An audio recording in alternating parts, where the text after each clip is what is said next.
Welcome back to Sci-Fi Eric's seemingly endless series of tutorials, how to build the USS Enterprise in Blender 3D. If you like these tutorials or find them helpful, please like, subscribe, and ring the notification bell if you want to be notified when I post new tutorials. And don't be afraid to share them.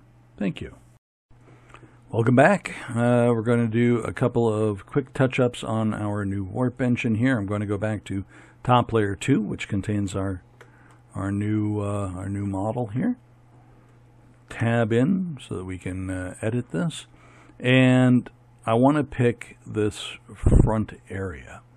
So I'm going to right mouse click on any one vert, Alt, right mouse click the next vert, and we will select that one round ring of vertices. If I hit 3 and take a look, what's not obvious here, or if you look at it from the side, is the original, hang on. Now I've shown several of these, I think several of these images to you before, but maybe some of the significance wasn't quite so obvious. There is, now, so we just made these, this warp engine here, say. We are looking at it from the port side, right, across to the starboard side. So starboard's way over here. And here's that front beveled edge that we've got. It goes in a little bit, and then it goes, and then it's recessed. Inside the recessed area, they had the motor and gears that spun the blades, which was actually, if I'm to understand this correctly, I haven't seen it myself, I'm taking Gary Kerr's word for this one, that what it actually spun was a clear acrylic plastic hemisphere inside the frosted hemisphere that was on the outside. Okay, so the inner clear one spun around on both warp engines, right? And they could turn it in differently depending on how they wanted to. Everybody's got their favorite. I like where they are both spinning in opposite directions. The starboard one is spinning clockwise, and the port one spins anti-clockwise. But other people have them both spinning in the same direction or the other direction, or where it's exactly opposite of what I just said. So it's up to you. I'll show you how I'm going to do it, and you can do it any way you want. But inside the recessed area on both of them, they had broken bits of glass and mirrors, broken bits of mirror, to reflect some of the lights that they had inside. And the setup for the lights was really sophisticated. Now, for those who don't know me, and you can't see me, I had air quotes going on because that's sarcasm. They had nails plugged in around the inside. So we've established the recessed area. Let's go here. And we're looking at it from the bottom. Okay, one of the warp engines, and we're looking up and we can see one of those leather straps that was used to hold on the originals, although these aren't originals. This is after the 1980s redo where they really heavily detailed the ship. But here's some of what I was talking about. You can see the outer frosted semi-transparent hemisphere here. You can actually see some light diffracting through it. Then inside that is another hemisphere. And that hemisphere, I believe they tint it a kind of peach, but it almost doesn't matter. Or the outside one is white. You can see that when the lighting is correct. So the inner one is like slightly peach, and there are these what are apparently blades, but actually they're not blades. According to Gary Kerr, they are gaffer's tape that is placed on that internal spinning hemisphere. I always thought that they were thin aluminum blades, but it doesn't matter. The reason for the inset is to give enough room and for the housing and these two spheres and the and all the lights to be held inside an area that was no bigger than what were originally wooden hemispheres that were painted glossy red, fire engine or fire brick red, I've heard it called. In any case, it all fit so that it looked like it was always there to a degree. It's just during the initial pilot, the cage, it was just the solid color red with spikes on the end. Let's get rid of that. We don't need this anymore. This tries to give you one person's interpretation of the colors of those lights. And another one, it's a little too fuzzy to be really useful, so we'll get rid of that. You can see the lights look different depending on where they are in their cycle of turning on and off. And from the back or from the side, they kind of look round, but from the front, they kind of look like they are triangular. And it bothered me for a long, long time how this was accomplished. But readily available, fairly large lights that used to be used back in the day in the 1960s, and I can attest to this because I grew up in the 1960s, were these very large Christmas tree lights. And they look like pears. They look like scaled down pears, kind of, or cones, kind of like pine cones. And there were, I assume everybody knows what Christmas tree lights look like today in near the 2020s. It's 2018. And they're tiny little lights that are kind of pear-shaped or cone-shaped. But in the 1960s, there were some that were as big as your thumb. These would be the ones that you can still buy them. I think that people buy them to put them outside in some Christmas trees or on some houses. But they're really falling out of favor, and the tiny Christmas tree lights are what everybody goes for. But they had two sizes of lights that were used inside that dome. And here's another black and white shot. I absolutely love this shot because it's of the starboard engine, and it shows you the motor. And here's what spun, right? And it spun the internal hemisphere. The external hemisphere just sat there. And on these nails, they hung on the top center, and then every other nail here, and then down. Actually, 1, 2, 3. That's interesting. 4 and 5. There were 5 of these things that were white, and then every other one, 1, 2, 3, 4, 5, there were colors. But what's really interesting is with the colored ones, they were smaller, they were fairly bright, but they could have, say, 2 per nail. And so you would get these different colors, and it really bothered me because as a kid I couldn't figure out how they made one light bulb flash different colors. Well, of course, we can because we're going to do things in 3D, so we can do stuff that's just not physically possible any other way. But they had 2 light bulbs next to each other on some of these. And the whole point of this is just that you can even see here this lip. So this outer edge exists and then is recessed, and we're going to model even that. So that's what we're doing now. So here we are. We've got this, right? I'm going to go here. 1. I'm going to go in. I've got my highlighted vertices, which are on the end. I'm going to E to extrude them. Scale. I only want to scale them a little bit. Give them a lip, right? Now, E to extrude them again. And we've already got it in the X direction. You can see that blue line there running through. And I'm just going to grab it and push it back a little bit.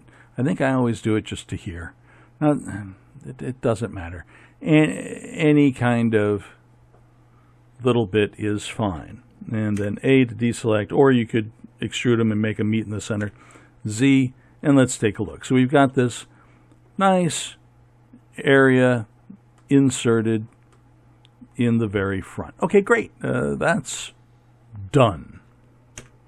We don't have to worry about any such thing in the back because the back is covered by this solid object, which we made before and have in our layer number 1 at the moment, or at least we do if you're following what I've been doing. Okay, great. Now this leaves the center trough. So I'm going to go back to just layer 2, Z. I'm going to go to Control 1, and I'm going to change this drawing here. I'm going to move it down so that this trough is right where we want it. I don't want to move the model. I want to move the drawing. So N. Oh, I never turned on my screencast keys. Sorry about that, guys. Okay, so this is my back ortho image, right? So that's back is right here. Open this up. And I just want to move it down. So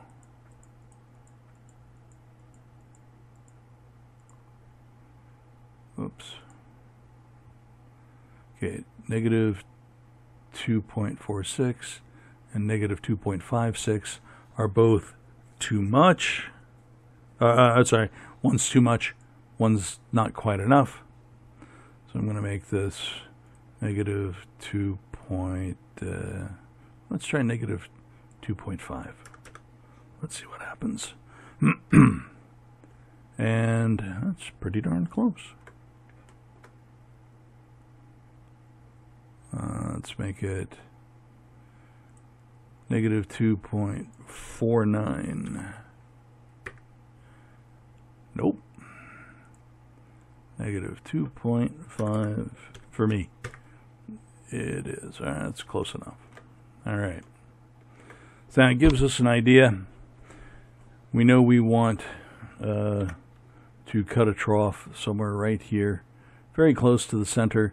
And we're keeping in mind that this trough, although it's fairly equal in size, like it was made with a large router, and they didn't change bits, except that this back end is flat and this is not. This is curved.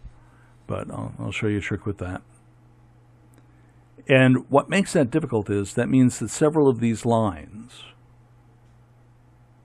that are going from front to back are going to cut into and be affected by our trough. All right. Let's tab out for a minute, deselect. And now we're going to add a cylinder.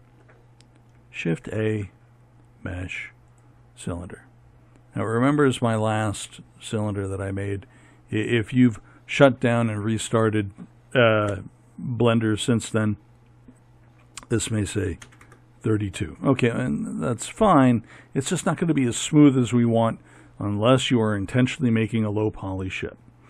So I'm going to make this, I'm trying to remember what I normally use. 80? Maybe? I don't think we need 80. Let's go with 60. All right, so it's going to be fairly smooth. I'm going to look at this from the front.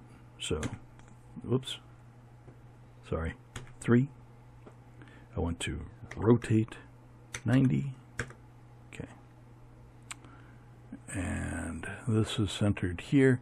Might be able to save us some time, so grab Z. Sorry. Let me just, here's the center. So grab Z and move that to the approximate center. Okay, great. I'm going to go back to Control 1. Alright, so grab X. Oh, I may have made a mistake here. Hang on. I have. 1 second while I think this out. We can still do this. 360 degrees divided by 60 gives you 6 what did they call that? Radians? Yeah, it doesn't matter. Half of that is 3. So I want an edge at the center top, not a vert, or I'm sorry, I want a face at center top, not an edge or a vert. So I'm going to tab, rotate 3 degrees, right? Tab, and now I've got a face on top and bottom. Excellent, excellent. Okay, good. Glad I remembered that now. All right, we're going to scale this down. Oh, sorry, make sure you're on bounding box center. And I want to scale until the height of this is the max height here. So, scale. Yeah, it's actually lined up pretty well. All right, great. So I'm going to grab X, move this here. We're not going to worry about this down here yet. Tab, A to deselect. Now I want to grab the right half. So B, grab all of these. My center face is still intact, right? Scale out. We're going to grab X, and we're going to move this down here. And that's, as they say, close enough for government work. All right, tab. Actually, A to deselect for now. Tab. Now, if I look at this from above, sadly, it's inside our warp engine. So we're going to put it back in the warp engine in a minute, but we're going to grab Y and move this here for now. Just for now. All right. Control 1. Actually, you know what? 7. Tab. Let's take care of that back end now. So I'm going to hit B. Grab the back vertices of our newly stretched cylinder, right? Control 1. And now we're going to scale this down a little bit. But I'm going to stop here because of this front end. Actually, scale X. I'm going to bring it out so that it matches the presumed front right around here. So now we're going to scale Z and make it match the general outline, which is here. So I'm going to scale X. Actually, tell you what. Right about here. Now, it really doesn't matter in the back because it's beyond this flat area. I'll show you what that looks like on a couple of reference pictures in a minute. A to deselect everything. And then I'm going to go in here and I'm going to hit C and I'm going to just select these because what we really want is scale X. We want this more uniform, like a semicircle. Grab X. And that's nice. That looks very nice. Okay, cool. Now, A to deselect everything, tab out. If I go to Z, although that looks pretty good, the problem is, of course, that it's solid. It's also way too thick. More reference, please. All right, here's something that not a lot of people know or see, but although I'm having you do this with a cylinder, it should more properly be done with a sphere with a flattened bottom, because this is actually a compound curve shape here. I know it's not readily visible on this image, but this does show the architecture very clearly, the geometry of the 11-foot. This is during the most recent, as of this tutorial being recorded in 2018, when the Smithsonian did its most recent restoration.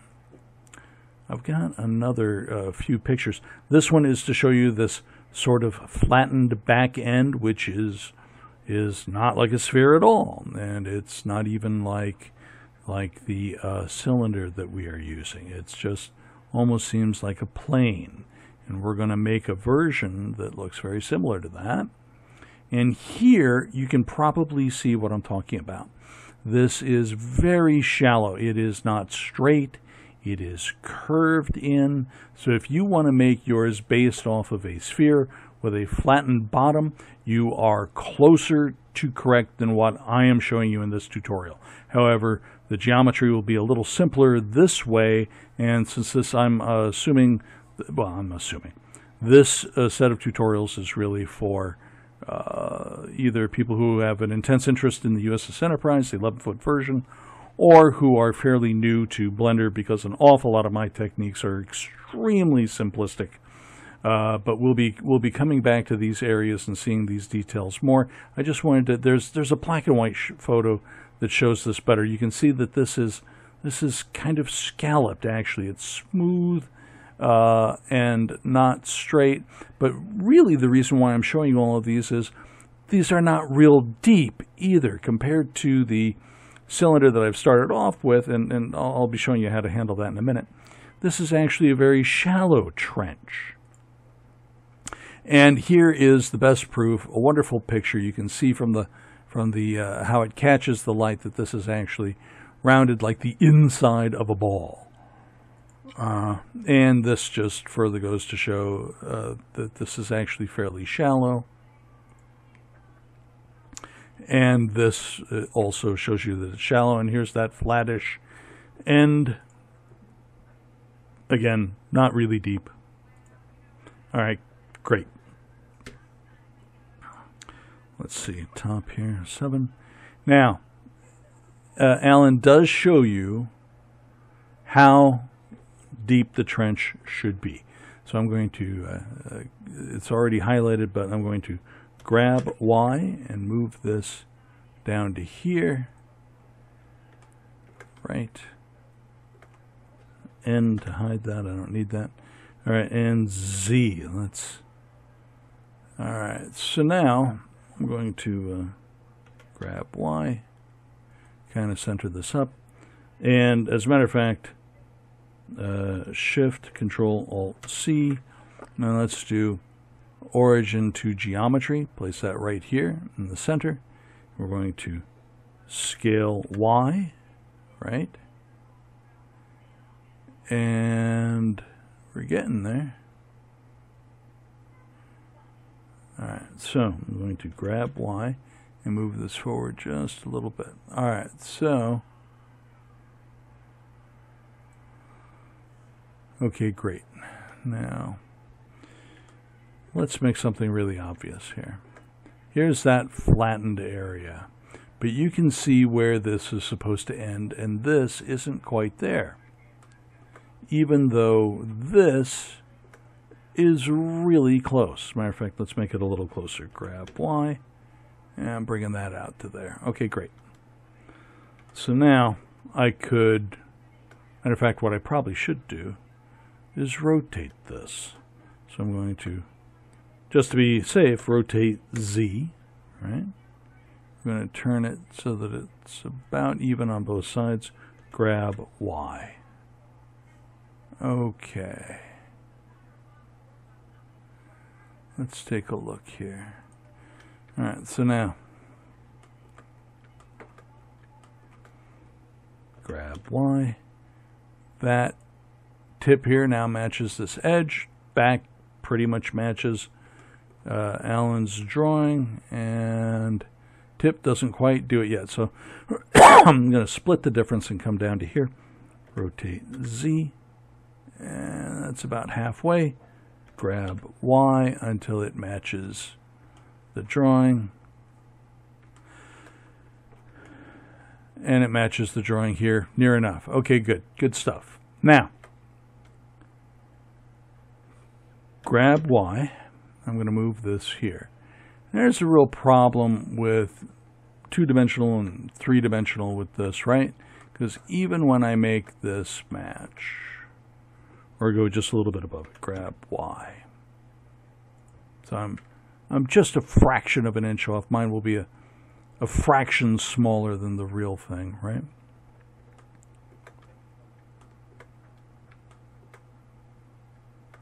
I'm going to rotate Z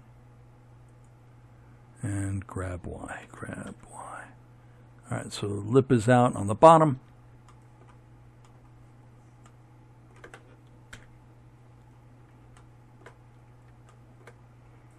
Lip is out on the top. And just for the heck of it, I'm going to throw in a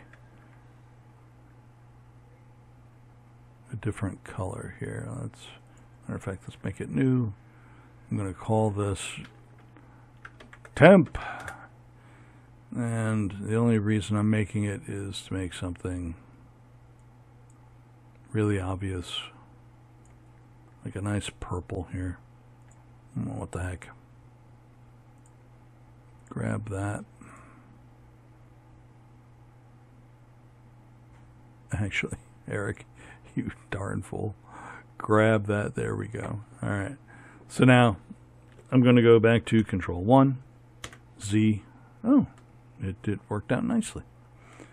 All right. So what we're going to do is we're going to Boolean subtract this out. I guess I was going to extrude this outer face, but I don't think we need it. All right. Okay. 7. If yours doesn't look like mine, extrude out this front face a little bit so that you make sure that your whole thing goes beyond the outer edge of this warp engine all the way around. But for now, I'm going to save. So File, Save, in case the Boolean does not go well and we have to come back. Oh, and a couple of things here. I'm going to pick my warp engine, Tab, Z, and now I can see where all of these edges and verts are going to be here, and of course down here as well. So I'm going to add another cut, Control R.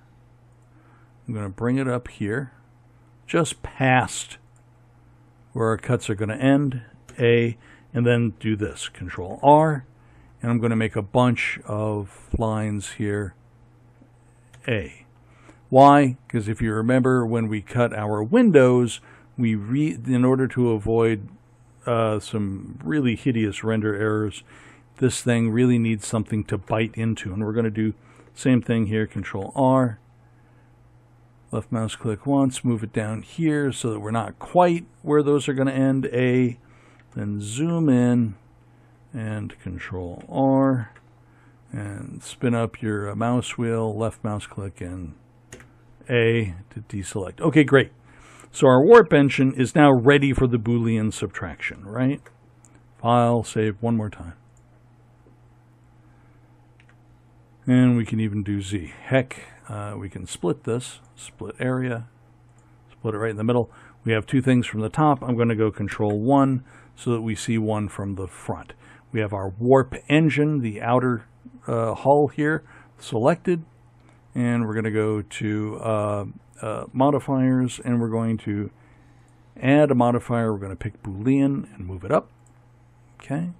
We don't want intersect. We want difference. And I'm going to select our purple cylinder here. And let's hit apply. Okay, great. I'm going to select the purple trough. And we're going to move this just out of the way so that I know I can go get it. And we are left with actually a really nice cutout. That's probably the best one I've had. That looks sensational. That really looks good. Ha! How about that? All right, well, I don't need both anymore, so I'm going to join area. And, okay, Z. All right, now, you can either go to a lot of trouble and make something that matches this curve, or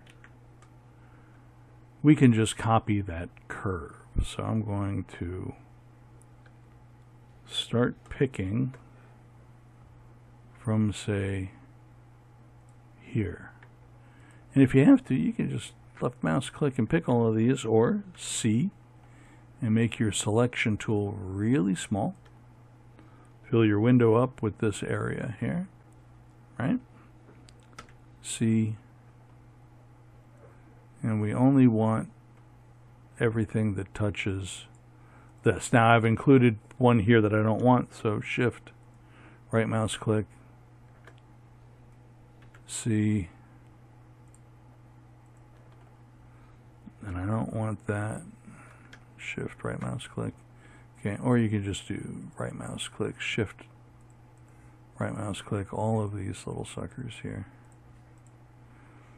Now, this version of Blender is very forgiving on n-gons. That's faces with more than 4 sides and 4 vertices. N is, I believe, they used it because they use N as kind of a placeholder in math. You know, kind of short for number. Anyway.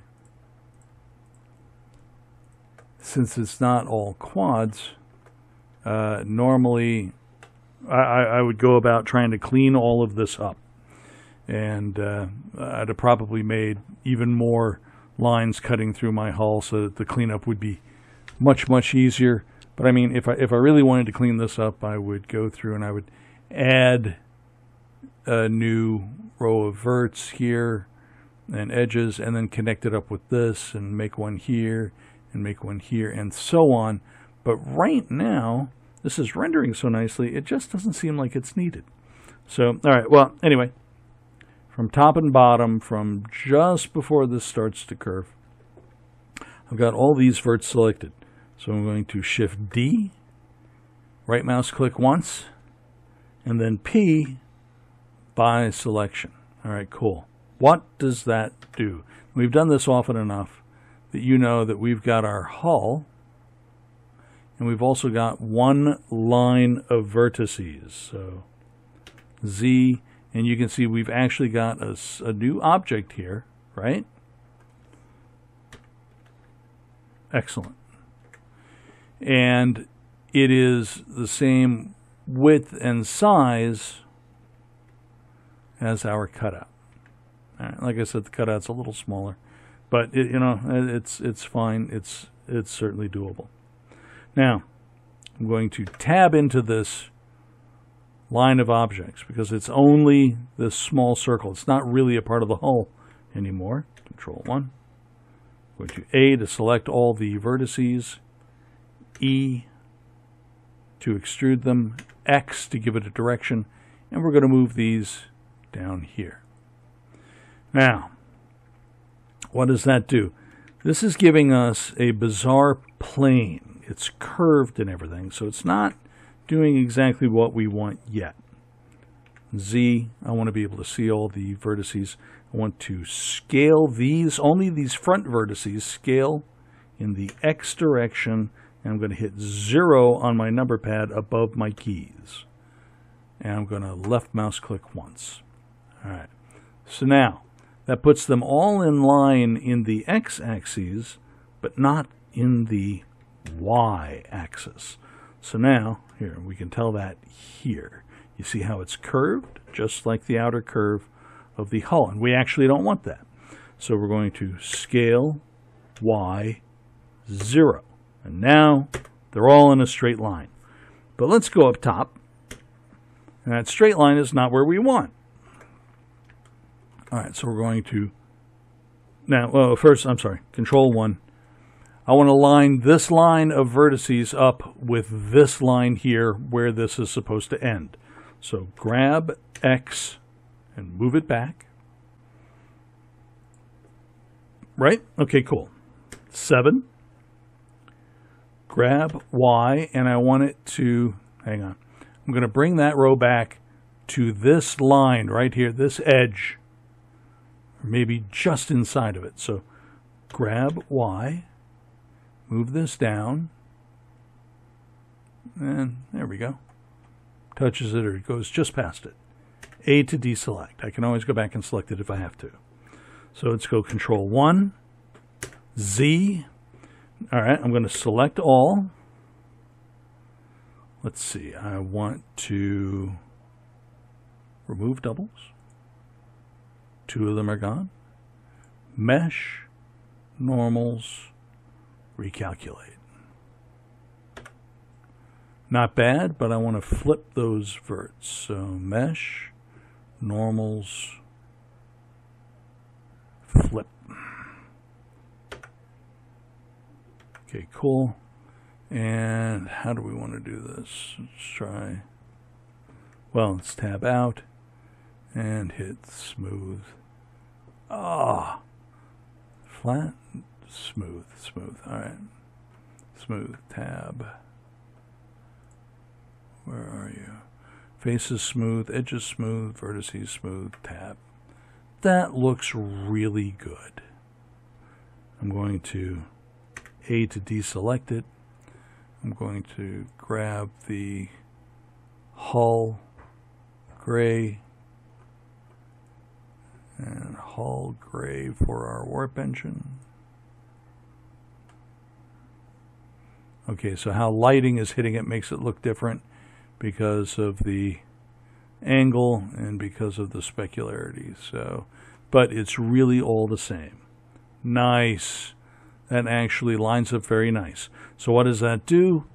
A to deselect everything. It makes it look like it's all a part of this whole warp engine. Plus we've got our cutout, our trough, our little trench that's got a flat face bottom, curved sides and back. It's cut into the warp engine. This is working out very, very nicely. All right. So, let's see here. I'm going to do something a little different. I'm going to go here, and I'm going to grab our warp end cap and the ball that we made. We're going to move this to layer 2 with the rest of our warp engine. And then let's go to layer 2. Okay, great. I want to add, just for the sake of completeness for the moment, Shift A. I want a UV sphere. Now, segments, I want a 100. And for rings, I want, let's try 50, but wait a minute. I'm trying to think. Is that actually what I want? Yeah, okay. I do want a row of verts right around the center. Cool. We're going to make that smooth. Tab into it. Z to make it transparent. A to deselect everything. And I'm going to grab everything below the center line of verts. I want to leave the center line. X, vertices. And if we go to Z and make it solid, you can see that you now have an infinitely thin, it would be a plane, but it's made of a series of planes, and it is smoothly shaded in a hemisphere. So I'm going to go to my modifiers. I'm going to add a solidify modifier. It's 0.01. I think I tend to make it a little thicker than that, but it doesn't matter. And then I'm going to add an edge split. Maybe it does better. So let's go 0.05. Too much. 0.02. Just right. Okay, so that's thick here. Let's tab out of it. That's got about the imagined thickness of a plastic hemisphere, right? So we're going to take this, rotate 90, grab X. I want the center of this to be the center of this. So actually, tell you what, hang on, Z. Matter of fact, I want it to be specific. Tab.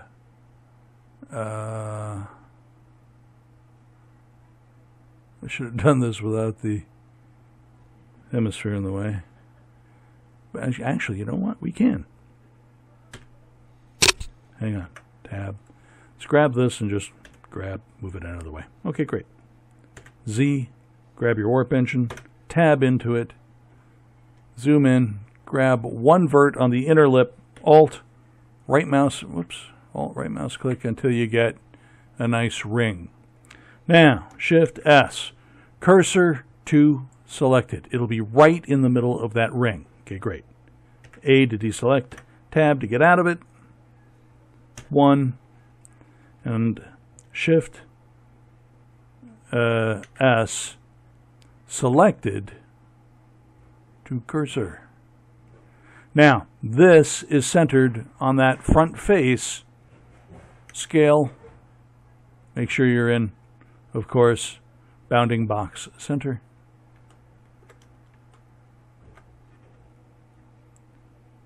Scale.